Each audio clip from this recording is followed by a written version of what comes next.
Ryan Elliott for Boxing News. We're in Newcastle. With me, trainer Tony Sims. Tony, straight from Monte Carlo to the sunny Newcastle. How are you? That's it, mate. Yeah, straight from Monte Carlo to Newcastle. But yeah, it's great to be up here, and the Newcastle fans and the atmosphere and that they bring to the stadium. It's good to be back up here. Just gone to Jimmy Sains. You got Jimmy on this weekend.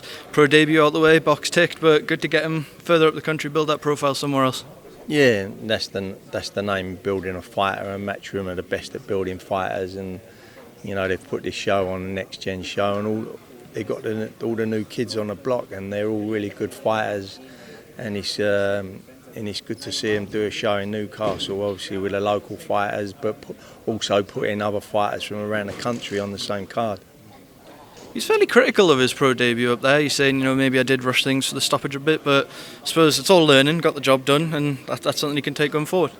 Yeah, and everyone's professional debut will tell you a little bit of nerves comes into it, and you want to impress. And he had because he sold so many tickets, he had a pretty good slot. I think he was the one before Chief Support, so he was on live television, and obviously you want to impress everybody, that's got you into that position. But he, in his own words, he forced the fight a little bit. He got the stoppage, and I think you'll see him a little bit more calmer come Saturday night.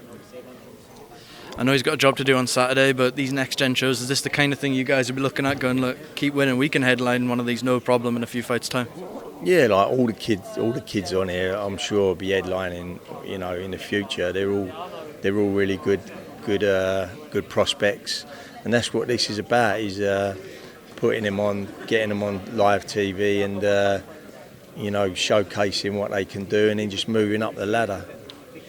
Just a bit of reflection on Joe Cordina. Joe, look, he got the win. I think he was quite self-critical in his post-fight interview of how he performed, maybe. But what was your overall reflection of his performance? Yeah, it was a tough fight, as they always are at world level, and Vasquez had a good game plan. He kept low. He used his height to keep low, and he made himself awkward. But I had Joe a good couple of rounds up by the finish, and as you say, he got the win, and it's just like moving onwards now, moving forward. Who's next?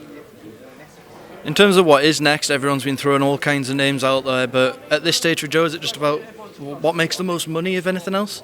Yeah, of course. Like his last 3 fights have been world title fights, and he wants to move into a big money fight now. And whoever brings that to the table, whoever brings that big money to the table, whether it be a unification fight, whether it be a big domestic fight, then that's what he'll be seriously looking at next. Has there been any indication from Eddie as to what the kind of front runner would be? You've got the big US trip for an O'Shaki Foster or an outdoor fight for Lee Wood. Has there been any indication of what's most likely? Well, there's names being bandied around, Navarrete, Lee Wood.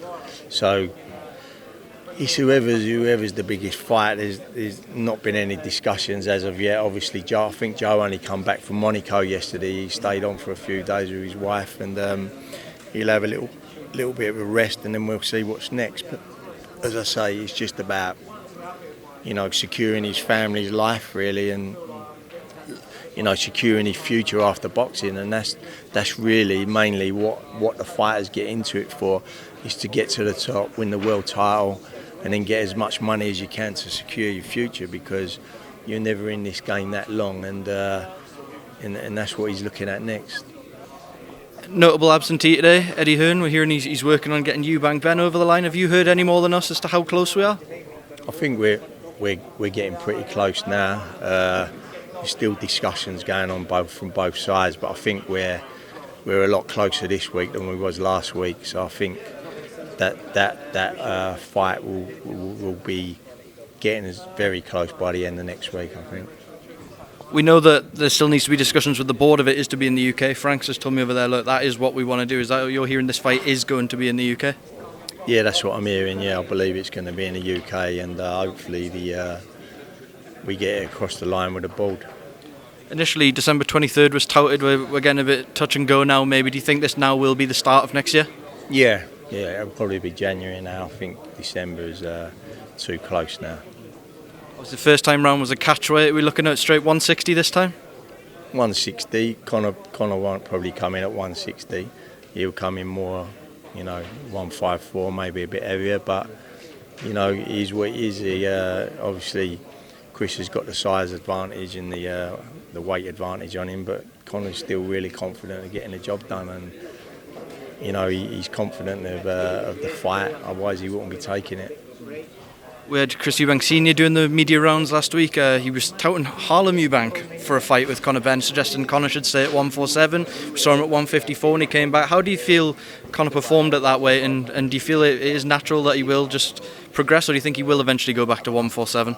Oh no, he will go back to 147, yeah, 100%. That's his natural weight. He'll drop back to 147. As I say, he'll probably come in at just over 154 for the fight. Give the weight and size away to Chris, but as I said earlier, he's confident of beating him.